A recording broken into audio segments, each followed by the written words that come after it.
전격 인터뷰 시작하겠습니다. 먼저 국회 국방위원장이신 국민의힘 성일정 의원 나오셨습니다. 어서 오십시오. 네, 안녕하십니까. 네. 어제 한덕수 전 총리 내란 혐의가 법원에서 인정이 됐는데 내용을 보니까 지금 일단 12.3 비상계엄 선포, 포고령 발령을 내란으로 법원이 받고 특검 구형량 15년보다도 높았어요. 징역 23년 선고했고 증거 인멸이 우려된다면서 바로 법정 구속됐는데 어떻게 보셨습니까? 법원의 판단이야 뭐 독립된 사법부의 영역이니까 저희가 뭐라고 얘기하는 건 좀 그렇지 않겠어요? 네. 그렇기 때문에 그 부분은 그냥 법원의 판단이니까 우리가 그대로 수용을 해야 될 것 같고요. 예예. 2심과 3심이 남아 있습니다. 네. 지켜보시지요. 또 네. 이재명 대통령도 1심에 무죄였고 2심에 유죄였잖아요. 대법원 가서 파기환송이 있습니다. 유죄 취지로. 그럼에도 불구하고 대통령이 됐거든요. 이 사법의 3심제라고 하는 게 그래서 중요하고 네네. 그래서 그 사법부의 독립이 꼭 지켜져야 되는 거예요. 저는 여당에서 사법부를 흔들고 있는 거 법 왜곡죄를 비롯해서 사심제, 대법관 증언 이런 문제들이 네. 대한민국이 지키려고 하면 이거 흔들면 안 된다라고 다시 한번 말씀을 드리고 네. 사법부의 존중, 사법부에서 판결하는 거에 대해서는 더 이상 이거는 존중을 해야지 왈가왈부해서는 안 된다고 생각을 합니다. 이 네. 3심을 지켜보시죠. 네. 2, 3심까지 이제 남아 있기 때문에 계속 지켜봐야 되겠는데 그럼에도 불구하고 이제 그 어제 사법부의 그 판단을 보면은 계엄 당일 국무회의 개최를 내란의 절차적 요건을 형식적으로 갖추도록 해서 내란의 주요 역할을 했다. 이게 계엄 가담으로 봤다. 또 재판부에서는 군의 국회나 또 중앙선관위 이 점거 출입 통제 이걸 다 내란의 근거로 봤는데 이 부분에 대해서는 어떻게 개인적으로 생각하십니까? 그러한 부분들이 네. 지금 2심과 3심에 가서 다투어볼 부분이에요. 그렇기 때문에 그런 영역에 대해서 예예. 여러 가지 주장하고 할 이야기가 있겠지만 네. 그런 부분들은 2, 3심으로 가자는 거죠. 네, 알겠습니다. 자, 이제 2월에 다음 달에 윤석열 전 대통령 내란 우두머리 혐의 재판 선고도 있는데 아무래도 이 어제 재판 선고가 영향을 미치겠죠? 이제 아무래도 재판부가 좀 틀리잖아요. 그러나 같은 법원에서 열리고 있기 때문에 네. 그런 것들이 양론이 있습니다. 이게 영향을 줄 것이다. 네. 또 안 줄 것이다. 여러 네. 가지가 있긴 하겠지만 네. 뭐 여러 가지 언론 지면에서 보면은 조금씩은 줄 거 아니냐라고 하는 게 웨이트가 있는 것 같긴 해요. 네. 그러나 그 재판이라고 하는 것은 법과 양심에 따라서 사법부 판사들이 하는 겁니다. 저는 법과 양심에 따라서 해주기를 기대합니다. 네. 이 지금 재판이 지금 현재 여의도 국회 정치권에는 영향을 어떻게 미칠 거라 생각하십니까? 아무래도 지방선거를 앞두고 있기 때문에 네. 내란에 대한 프레임을 지금 굉장히 여당이 프리미엄을 많이 누렸잖아요. 그렇기 때문에 그 공세가 계속 할 거로 보는데 네. 거기에는 뭐 또 여러 가지 상충되는 부분이 있겠지요. 네. 대통령께서는 뭐 국민 통합을 얘기를 하고 하시는데 저희 당에 이 계엄하고 관련이 없잖아요. 추경호 대표 어떻게 됐습니까? 다 기각됐지 않았습니까? 네. 저도 국방위원장이지만 네네. 사실 상임위가 저희 상임위예요. 군이 관련됐기 때문에. 네, 그렇죠. 그러니까 저희가 제일 먼저 알았어야 될 거 아닙니까? 네네. 저희도 몰랐어요. 여야 의원들이 같이 일본에 가 있었다고요. 네네네. 이연서 후방 기지를 가서 점검하고 그랬었잖아요. 예예. 그래서 이게 전혀 관련이 없음에도 불구하고 여당의 정치적인 공세가 정치적인 목적과 이익을 위해서 좀 세질 거로선 예측을 하고 있습니다. 네. 자, 어제 3시간 동안 진행된 이재명 대통령 신년 기자회견 굉장히 길었어요. 예. 국민의힘에서는 지금 이 기자회견에 대해서 선거용 포장, 자기 합리화 굉장히 혹평을 하셨는데 구체적으로 어떤 부분들이 이 비판의 지점이라고 생각을 하시는 건가요? 우선 대통령께서 신년 회견이라고 하는 것은 아마 작년도에 취임을 하셨고 6월 달에 신년으로서 올해가 처음이에요. 그렇죠. 그렇죠? 네. 그럼 한 7개월 정도 이렇게 나라에 대해서 파악을 하시고 새로운 비전과 희망을 국민들께 드리는 자리예요. 그런데 미래를 꿈꾸고 있는 많은 국민들한테 희망을 드린 거는 아니었다라고 생각을 합니다. 네. 그리고 국정을 제대로 파악을 했나 하는 생각이 들어요. 부동산 문제 책임을 누가 져야 됩니까? 대통령이 져야 됩니다. 그런데 이거에 대해서 답이 없다고 그러시잖아요. 그리고 어제는 뭐라고 그러셨냐면은 보유세 같은 경우를 얘기를 했는데 김영봉 정책수석이면 누구지요? 대통령의 최고의 핵심 측근입니다. 보유세 검토한다 그래 대통령께서 이걸 또 안 하신다 그랬어요. 그러면 그런 참모를 두고 이 혼란스럽게 만드는 이런 참모를 두고 어떻게 일을 할 수 있는가. 그다음에 네네. 검찰 보안 수사권을 대통령께서는 필요하다 그랬어요. 정부에서 입법본부엔 빠져 있습니다. 아니, 그러면 정부 입법에 대해서 넘어갈 때 대통령이 책임 있는 거 아닙니까? 그럼 비서실장도 있고 법무에 관련된 책임자도 있고 장관도 있고 다 있습니다. 이게 대통령의 철학이고 이게 굉장히 중요한 국가의 기둥 같은 일인데 보안 수사라고 하는 것이. 그러면 이거에 대해서 정부 법안에다가 넣도록 지시를 했어야지요. 이런 것 하나도 얘기를 안 하시더라고요. 그러면서 대통령께서는 대통령 이야기가 맞습니다. 이거 필요한 겁니다. 그런데 정부에서 국회로 넘긴 정부 입법 속엔 이게 빠졌다는 거지요.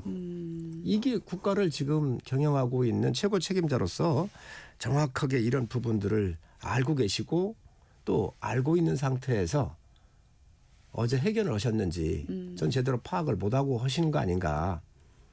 뭐 시간이 길고 하신데 굉장히 참 판단하기가 어려운 부분들이 많았습니다. 네. 자, 그 어제 회견에서도 행정통합 얘기가 또 화두 중에 하나였습니다. 이재명 대통령이 지금 충남, 대전, 광주, 전남 거론을 했는데 특히 충남, 대전 대목에서는 반대 기류가 생겨나고 있다면서 민주당이 한다니까 기류가 바뀌는 게 아닌가 하는 생각이 든다라는 발언을 했는데 예. 어떻게 들으셨어요? 이것도 잘못된 말입니다. 민주당이 언제 한다 그랬습니까? 이거는 작년 11월 달에 이장호 대전시장, 김태흠 충남지사가 네. 오랫동안 지방정부를 이끌어 오면서 문제점이 많은 거예요. 그래서 두 분이 합의해가지고 이게 지방 분권화 시대에 해야 되겠다 해가지고 법안을 두 분이 심사숙고하게 고민하고 해서 이 법안을 제가 낸 겁니다. 네. 이 법안 낼 때 지금 대전 충남이 대전이 국회의원이 8석이고 충남이 11석이에요. 네네. 자, 그런데 여기에 국민의힘 국회의원이 3명밖에 없습니다. 민주당 의원들 보고 이거 동의해서 같이 좀 내자라고 얘기를 했잖아요. 다 반대했습니다. 네. 거기 시도당에서 다 반대 성명 냈습니다. 예예. 대통령께서 이걸 해야 되겠다라고 한 말씀 하시니까 마치 자기들이 또 이걸 하는 것처럼 주도하고 있는데 그거 아닙니다. 그리고 핵심은 정확하게 아십시오. 네. 지방자치의 정신을 담아야 합니다. 국가의 백년지 대계를 담아야 합니다. 네네. 여기에 가장 중요한 게 뭐냐. 조세권을 중앙정부가 다 조세권을 갖고 있잖아요. 네. 법인세를 비롯해서 양도소득세, 부가세 다 중앙정부가 갖고 있잖아요. 네. 국세죠. 이 네. 부분들을 네. 일정 부분 지방에서 사용할 수 있도록 제도화해달라는 겁니다. 네. 그런데 지금 중앙정부가 어떻게 하고 있습니까? 한시적으로 4년 동안 20조를 주겠다고 하는 거예요. 그러면 한시적으로 주고 난 다음에 그 다음엔 어떻게 할 겁니까? 또 이거를 제도화를 시키지 아니하면 네네. 경기가 나빠질 때 세금이 덜 거쳐요. 그러면 중앙정부가 쓸 돈이 없는데 지방으로 내려줄 수 있겠습니까? 그렇기 때문에 안정적으로 집안 살림도 집에 들어오는 수입이 얼마인지를 정확하게 예측할 수 있어야 생활비로 얼마 쓰고 저축으로 얼마 하고 이거 계획을 세울 거 아닙니까? 네네. 지방 똑같습니다. 예측 불가능한 재정의 모델을 가지고 어떻게 이 지방이 장기적인 사업이나 또 의료 인프라 같은 경우를 확충할 수가 있겠습니까? 두 번째는 네네. 중앙이 너무 많은 권한을 갖고 있다. 그러니 이 권한을 대폭 이양해달라는 거예요. 예를 들면 예타 면제 같은 경우 문화의 격차라든지 의료 격차 크잖아요. 이러한 부분들은 500억 이상이면 중앙정부가 갖고 있는 예타 제도에 의해서 할 수가 없습니다. 그런데 생명을 구하는 것 같은 경우는 돈이 더 들어가 500억 이상 들어가더라도 해야 될 거 아니겠습니까? 그렇기 때문에 이런 권한을 넘겨달라고 하는 건데 이런 것들을 지금 안 넘겨주고 지금 현재 이거를 돈을 20조 줄 테니까 하라. 이거는 말이 안 되는 얘기지요. 네. 그래서 정말로 국가의 먼 미래를 위해서 이거를 제도화해달라는 겁니다. 이 제도화하는 거 없이 그래 하자. 20조 줄게 4년 동안 한시적으로 이걸 가지고 동의할 사람들이 어디 있겠습니까? 지금 당장 이 여당에서 제도화를 해 주십시오. 법인세 50%, 양도세 같은 경우는 지방에 있는 물건들이 팔을 때 나오는 세금이니까 지방으로 돌려주고 부가세 5% 정도를 해주고 이러한 권한을 지방에 넘겨준다고 한다면 언제든지 환영합니다. 네, 알겠습니다. 자, 정치 현안에 대한 질문도 좀 드리겠습니다. 어제 사실 이재명 대통령이 장동혁 대표가 제안한 1대1 영수회담에 대해서 야당을 만나긴 해야 되겠는데 개별 정당과 직거래를 하면 여야 관계가 어찌 되냐. 그러면서 여야 간 대화가 우선이라고 밝혔습니다. 이거 거부라고 읽어야 될까요? 어떻게 봐야 될까요? 그러면 대통령께서는 야당 대표하실 때 왜 8번 이상을 영수회담을 요청을 하셨습니까? 그렇지 않습니까? 지금 민생이 붕괴가 되고 있습니다. 환율, 집값, 부동산 이거 다 알고 계시잖아요. 네. 이거보다 민생이 제일 우선이라면서요. 그렇지 않습니까? 지금 국가 시스템이 붕괴가 되고 있습니다. 정보통신망법 같은 경우 입틀방학법을 만들으니까 미국 국무부에서 이거 관세가 됐든 뭐가 됐든 조치하겠다고 얘기를 하고 있잖아요. 지금 사법부 다 흔들고 있는 게 어디입니까? 여당입니다. 여당한테 아무리 얘기를 해도 야당의 이야기를 안 들어주니 야당 대표가 들어 누워서 단식을 하는 것이고 그러다 보니까 여당을 대표하고 행정부를 대표하고 있는 최고 책임자인 대통령한테 영수회담을 하자고 하는 거잖아요. 그런데 이것을 다시 여야 대화로 풀어라 이렇게 얘기를 한다고 그러면 본인 빠지시겠다는 거거든요. 그러면 대통령께서는 야당 하던 그 짧은 시간에 8번 이상을 요청하셨다니까요. 제가 조사해봤습니다. 네. 그러면 이 논리적으로 맞지 않잖아요. 네. 본인이 본인이 야당일 때는 영수회담하는 게 옳은 것이고 지금 대통령 되니까 나 몰라라. 그런데 지금 민생은 파탄 나고 국가 시스템이 붕괴되고 있는데 야당 대표가 단식을 하는데 안 만나겠다고 하는 게 맞습니까? 단식에 대해서도 한마디 언급이 없었어요. 예상하셨어요? 뭐 그거는 안 하시는 게 맞겠지요. 단식을 하면 우선 뭐 야당 대표의 단식에 뉴스에 올리는 문제인데 그걸 대통령께서 말씀을 하시겠습니까? 지금 8일째 접어들었잖아요. 장 대표 단식이. 지금 어제 보도만 보더라도 상당히 위급한 상황이 이제 있어서 119 구급대도 오고 지금 이런 게 이제 보도로 나왔지 않습니까? 지금 당에서 비상의총 열고 출구 전략 논의한 걸로 보도가 되고 있는데 어떤 얘기가 지금 주로 오가고 있습니까? 이 단식을 여야를 단식하는 거 보니까 너무 차이가 나요. 지금 저희 당의 예를 들면 이정현 전 대표, 네. 또 황교안 대표, 예. 그리고 김성태 대표, 장동혁 대표 이렇게 하고 있고 저는 김성태 대표께서 단식할 때 옆에 있었거든요. 예. 부대표로 했기 때문에 예. 정말로 물과 소금만 먹으면서 하니까 이게 8, 9일 넘기기가 실질적으로 어렵습니다. 그런데 민주당 분들은 뭐 20일, 25일 가도 껐떡이 없어요. 제 상식으로 봤을 땐 있을 수 없는 단식을 그렇게 잘하더라고요. 정말 이게 어떤 게 진심을 담아서 했는지 저는 이해할 수가 없고 또 민주당의 단식을 17일인가 하신 분 같은 경우는 국회 사우나에 와가지고 아침에 헬스장에 와서 오시고 사우나를 하고 다니시더라고요. 이게 정말로 단식이라고 하는 게 절박하고 국민들한테 알리는 건데 이렇게 페이크하게 해도 되는가. 저는 그리고 또 담배도 펴요. 저희 지역에서 단식한다고 한 사람이 열하루째인가에 담배 피고 걷는 것도 봤어요. 참 희한한 사람들이 많은 것 같은데 진심을 담아서 해야 한다 이 말씀을 드리고 하면 그런데 장 대표는 정말 진심으로 하고 있습니다. 그래서 산소 포화도도 내려가 있고 네. 굉장히 위험한 상태입니다. 예. 출구라고 하는 것은 뭐 출구가 있겠습니까? 야당이. 무슨 출구가 있겠습니까? 하는 데까지 하고 호소하는 데까지 하고 모든 것을 목숨 걸어서 하는 것이기 때문에 그냥 있는 그대로 이 장 대표가 국민들한테 드리는 말씀에 국민들께서 좀 많이 들어주십사는 말씀을 드립니다. 네, 비상체제 전환 같은 얘기는 없습니까? 지금 당내에서. 지금 이 원내대표가 중심이 돼서 하고 있는 것 자체가 비상체제라고 봐야지요. 네. 그 지금 단식 인재장에 오신 분들 보도가 쭉 있는데 아직 이분들이 좀 와야 되는데 안 온 분도 있는 것 같아요. 어떻게 생각하세요? 그거야 정치하면서 일어나는 일이기 때문에 굳이 와야 되고 안 와야 된다고 구분 짓는 건 좀 바람직하지 않은 것 같고요. 본인들 네. 의사에 따라서 하는 것이죠. 네. 사실 이 단식에 들어가기 직전에 한동훈 전 대표가 당윤리위원회에서 제명 결정을 받았잖아요. 그리고 이제 그 이후에 지난 주말에 사과 영상을 올렸고요. 그 이후부터는 지금 한 전 대표는 공개 행보가 안 보이는 상황인데 한 전 대표 농성장에 좀 와야 되는 거 아닌가요? 단식 농성장에요. 뭐 그거는 뭐 올 수도 있고 안 올 수도 있고 본인의 판단 아니겠습니까? 그런데 한동훈 대표 같은 경우는 사과를 했지요. 네. 근데 그 사과가 조작이고 정치 보복이다 이렇게 그렇지만 당 대표로 당에 책임졌던 사람으로 송구하다 이렇게 얘기를 하셨거든요. 그런데 이게 조작이고 정치 보복이라고는 말씀을 한 대표가 하셨어요. 네. 그럼 이 조작이라고 한다면 굉장히 큰 사건입니다. 그렇지 않습니까? 그리고 이게 조작이 됐다고 한다면 한동훈 대표한테는 굉장히 큰 정치적인 기회가 될 수 있습니다. 어떻게 공당이 조작할 수 있습니까? 그러니까 이거 같은 경우는 한동훈 대표께서 밝혀야 돼. 본인이 제기한 문제니까. 그래서 한동훈 대표가 아이디를 내놓고 이러이러한 부분이 조작으로 잘못됐다라고 요구를 하셔야 돼요.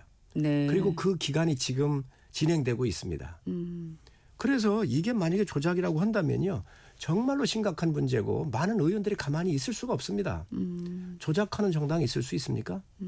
그렇기 때문에 이거에 대해서는 조작임을 한동훈 대표가 밝혀야 된다. 그리고 요구를 해야 된다. 그리고 그 기간 내에 해야 된다. 저는 이건 있을 수 없는 일이라고 생각을 합니다. 네. 지금 신임 청와대 정무수석에 홍익표 전 대표가 임명이 됐는데 어제 민주당 정청래 대표 한병도 원내대표는 만났고 오늘 지금 국민의힘 송원석 원내대표 만날 예정이잖아요. 네. 홍 신임 정무수석이 장 대표 단식 현장 와야 되지 않을까요? 홍익표 수석은 제가 만나보고 그동안 의정활동을 하면서 함께 한 거로 보면 굉장히 결이 곱고 아주 훌륭한 분입니다. 네. 정말 민주당 내에서 찾기 몇 분 안 되는 아주 훌륭한 분이시기 때문에 대화 관계가 어느 때보다도 좋아질 거로 생각을 하는데 글쎄 좀 첫 스텝이 꼬인 것 같아요. 저 같으면 야당 먼저 왔을 겁니다. 네. 단식을 하고 있는데 그렇지 않습니까? 그리고 여당을 가는 게 난 순서적으로 맞는다고 봤는데 첫 스텝이 이게 꼬이지 않았나. 그리고 아마 제가 볼 땐 홍익표 정무수석께서 저 같은 생각을 했을 거예요. 그런데 그 진영 내에서 그걸 반대한 것 같아요. 제 개인적 추측으로는. 네. 자, 이준석 대표는 어제 조기 교육하자마자 바로 단식장을 찾아왔습니다. 그러면서 늦지 않게 공동 투쟁 방안 마련하겠다라고 얘기를 했는데 어떤 방안이 있을까요? 생각할 수 있는 방안이 뭐가 있을까요? 생각을 해보십시오. 지금 민주당의 지금 공천원금 비리가 이게 정청래 대표 얘기대로 휴먼 에러입니까? 시스템에 관련된 문제가 아닙니까? 저는 이거는 완전히 공당의 제1당이 어마어마한 비리에 이게 관련돼 있는 그런 문제입니다. 이게 시스템과 관련된 것이죠. 또 탄원서도 냈다는 거 아닙니까? 네. 그런데 그 김현지 실장한테 갖고 또 윗선으로 보고까지 됐다는 거잖아요. 그런 것들이 녹취록에도 나오고 뭐 여러 가지 이야기의 정황으로 나왔지 않았습니까?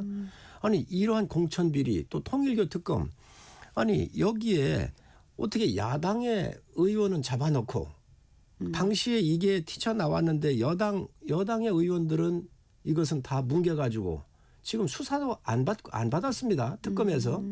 그리고 이 민중기 특검이 민주당에 의해서 임명된 대통령에서 임명된 민중기 특검이 이런 일을 했습니다. 그럼 그 특검을 해야 될 거 아닙니까?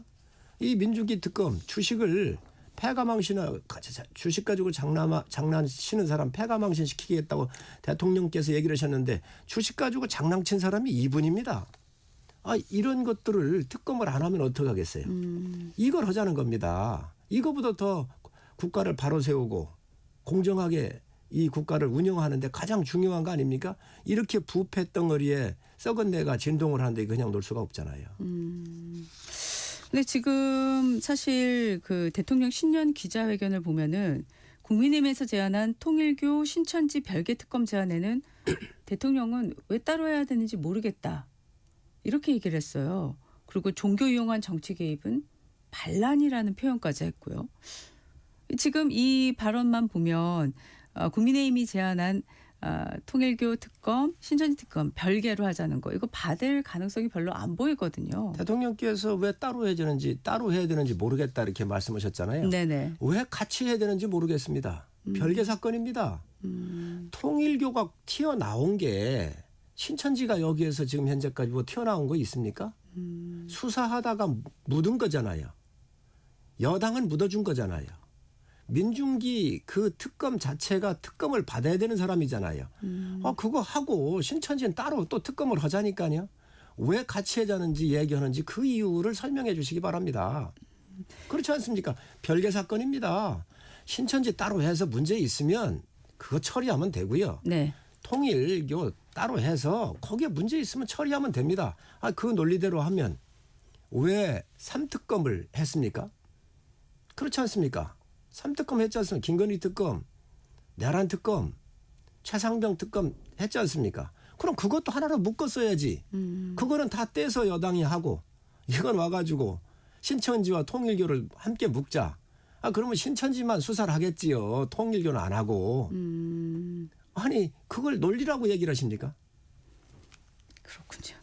자, 지금 그 신천지에 있던 분들이 계속 그 폭로 또는 녹취가 이제 공개되고 있는 와중에 홍준표 시장도 SNS에 2021년 대선 경선을 언급하면서 그 당시에 이제 신천지 몰표로 윤 전 대통령이 대선 경선에 승리한 거다. 이런 주장을 거듭하고 있어요. 이거 어떻게 생각하십니까?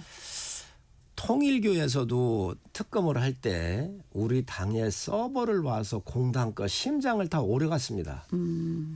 그때 몇십만 명의 당원 입당을 했다 그랬거든요. 네네. 안 나왔습니다. 이미 나왔으면 지금 이 정권이 그냥 놨겠습니까? 신천지도 얘기를 하는데 뭐 하라하십시오. 그런데 저는 얼마가 들어왔는지도 모르겠고 또 그런 어떤 일이 있었는지도 모르겠어요. 지금 신천지 같이 그렇게 이야기를 한다고 한다면 네. 아니 이게 조사도 안 해보고 그런 추측으로 얘기한다. 전 그건 맞지 않다고 보고 만약에 문제가 있다고 하면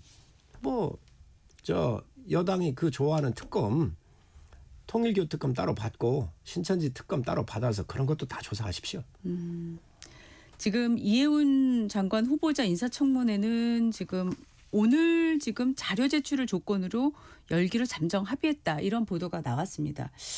그런데 대통령이 어제 기자회견에서 본 걸 보면 일단은 어쨌든 문제의 소지가 있더라도 해명 기회를 주는 것은 공정하다. 이렇게 얘기를 하고 있거든요. 이 청문회가 어떻게 될 거로 생각하세요? 저는 이게 대통령께서 진퇴양난이구나 하는 느낌을 갖고 있습니다. 그렇게 보셨어요? 문제가 있어 보이긴 한다 그랬잖아요. 네. 그랬죠. 문제의 소지가 있더라도. 그런데 검증 기능이 어디 있습니까? 대통령실에 있습니다. 야당일 때 여당인 윤석열 정부를 공격할 때 어떻게 했습니까? 검증팀 문제 있다고 얼마나 했습니까? 여기에는요. 지금 문제가 있는 것이 이 아파트 분양하면서 문제가 있잖아요. 20몇 평에 어떻게 6명이 삽니까? 그렇지 않습니까? 그런데 그거는 주민등록과 관련되는 법 위반 행위라고요. 이거는 문제가 있을 것으로 유추해서 얘기를 한 건데 이 해명기에 못 내놓고 있습니다. 이건 국토부에 자료가 있거든요. 이거를 대통령실에서 조사를 안 했겠습니까? 양도세 탈루한 거 안 했겠습니까? 그런데 그저 갑질한 부분 이런 부분 우리가 알 수 없지 않냐. 그런 부분은 그럴 수 있을 겁니다. 우리가 그 갑질한 부분을 가지고만 얘기하는 게 아니라 네. 지금 현재 자료를 아예 안 낸 거예요. 그리고 국민들의 70%가 부적격으로 지금 현재 판단하고 있지 않습니까? 그렇기 때문에 이 청와대 자체의 시스템, 이 정부에 오류가 있음에도 불구하고 이것을 그냥 임명하려고 하는 것은 굉장히 문제가 있다고 생각을 합니다. 네. 오늘 자료 제출이 제대로 돼야만 열기로 합의를 하신 거니까 이것도 좀 상황을 지켜봐야 되겠네요. 그러면은. 저는 자료가 제출이 되든 네. 안 되든 명백한 거기 때문에 저는 여는 게 좋다라고 개인적으로 생각을 하고 있습니다. 네, 알겠습니다. 자, 시간이 짧게 남아서요. 어제 대통령의 그 북핵 관련해서 좀 실용적으로 접근해야 한다면서 핵개발 중단, 핵 군축 비핵화 이렇게 얘기했어요. 3단계 접근법 어떻게 보셨습니까? 비핵화를 일관되게 가야지요. 지금 이상적으로 그동안 이렇게 해왔다 얘기를 하셨거든요. 예. 전 동의할 수가 없습니다. 아니, 북한이 언제든지 한다고 하고 속였지 않습니까? 핵을 개발하는 걸 중단한다고 그래서 연변에 우리가 수십억 달러 들여가지고 지어주던 것도 멈추고 핵을 개발한 사람들입니다. 네네. 아, 여기를 지금 제대로 알지 못하고 북한을 마치 이게 그 핵 중단부터 하자고 하는 것은 전 전략적으로 잘못됐다고 봅니다. 네. 오늘 말씀 여기까지 듣겠습니다. 지금까지 국민의힘 성일종 의원이었습니다. 고맙습니다. 네, 감사합니다.